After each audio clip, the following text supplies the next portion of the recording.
The Straw Hat crew is finally ushering in their final power-up, a crew-wide epic boost. Oda has clearly indicated that each of them will awaken a new skill and new equipment. Luffy's main upgrade lies in his Conqueror's Haki.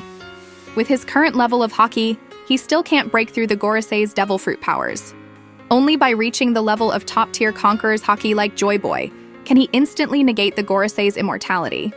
Otherwise, defeating Imu in the future will be impossible. Zoro's main upgrade involves changing his swords. The quality of his current 3 swords isn't high, especially Sandai Kitetsu, which doesn't even qualify as one of the 50 skillful blades. Any powerful figure wields a supreme grade sword to show their status.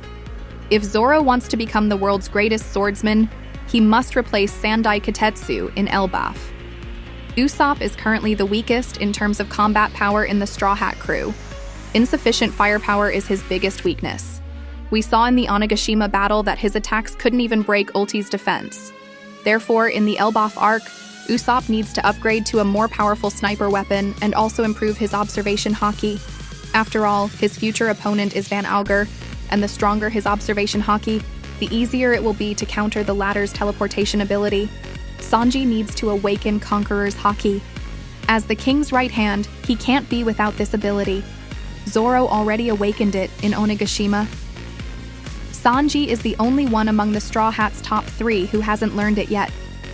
Both of Pirate King Roger's right-hand men possessed Conqueror's Haki. Rayleigh showcased all 3 types of Haki 2 years ago. As for Gaban, he demonstrated armament Haki emission when he toyed with Luffy using a key.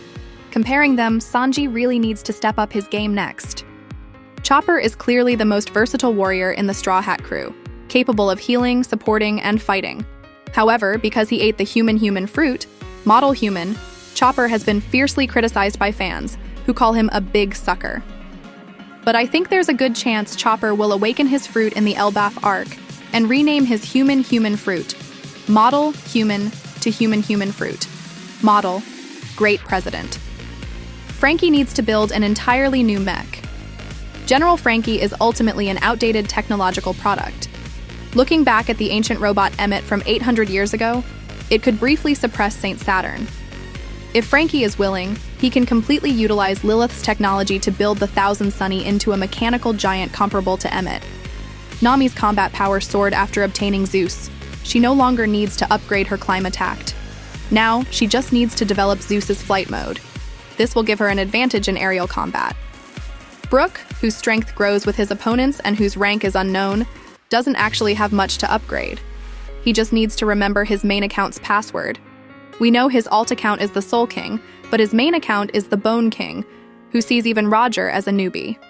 Robin, who squeezed into the front lines of combat power through her Devil Fruit transformation, definitely deserves to be called the 4th strongest in the Straw Hat crew.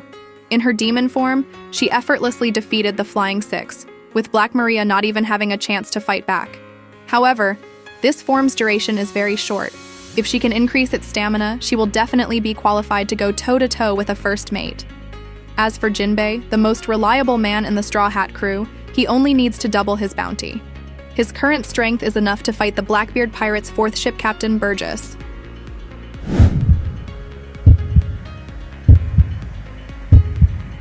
Many details confirm that Shanks is actually the final boss.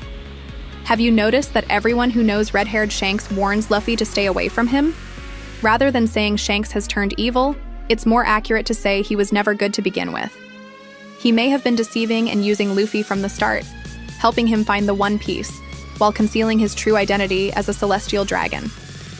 His purpose for being a pirate was merely to maintain balance among the 3 great powers, preventing the 4 emperors from joining forces to overthrow Im's rule. In others' eyes, Red-Hair's image is completely different from what we've been shown. Luffy sees him as a kind and generous person, but everyone who has dealt with Shanks has nothing good to say about him. Even his former crewmates share this negative view. Gaban mentioned in recent manga chapters that Luffy doesn't understand Shanks' true nature, which is indeed correct. Shanks is the most ruthless when dealing with enemies. The other emperors handle threats in more humane ways. Kaido invites those who provoke him to join his crew. Big Mom takes half the lifespan of those who offend her, and those who challenge Whitebeard need only call him father to spare their lives. but those who cross Shanks meet terrible fates.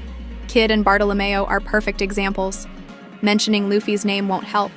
The outcome is always death. Compared to the other emperors, Shanks is clearly more cold-blooded and merciless. The gum-gum fruit may have been deliberately fed to Luffy by Shanks. After struggling to steal it from CP9, he boldly placed it right in front of Luffy. It's hard to believe this wasn't intentional. Shanks likely knew the Nika fruit was the key to unlocking the One Piece. He didn't eat it himself because he didn't want to become a hammer in water, so he needed someone else to consume it. So he chose Luffy, the grandson of a marine hero and son of the Revolutionary Army's leader. Shanks was fully aware of Luffy's future growth potential. If Luffy never awakened the fruit, the world government would remain safe, maintaining control over the Grand Line. But if Luffy did awaken it, even better. He could defeat the other emperors and bring his crew to Laugh Tale, where Shanks would be waiting. During the years when Luffy hadn't yet awakened his fruit, Shanks remained inactive in the New World, showing no interest in the One Piece. But as soon as Luffy awakened his Nika form in Wano, Shanks immediately began his own quest for the One Piece. This detail further suggests he's been using Luffy all along. Currently, Shanks has obtained rubbings of 3 road poneglyphs, which means he could reach the final island first and wait there to eliminate Luffy before taking the One Piece for himself. He could then seal off the final island, ending the Great Pirate Era forever. The world would continue to be controlled by the Celestial Dragons. Shanks sacrificed an arm to gain Luffy's trust, and used the promise of a straw hat to manipulate him into becoming the Pirate King.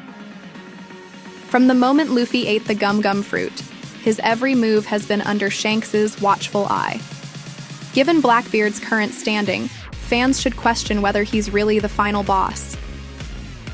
The Straw Hat crew's overall strength is now extremely high, and Blackbeard's pirates simply don't qualify as worthy opponents anymore.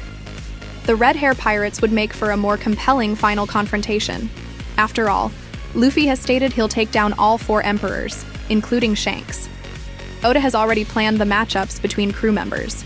No one else has obtained the road poneglyph rubbings needed to reach the final island.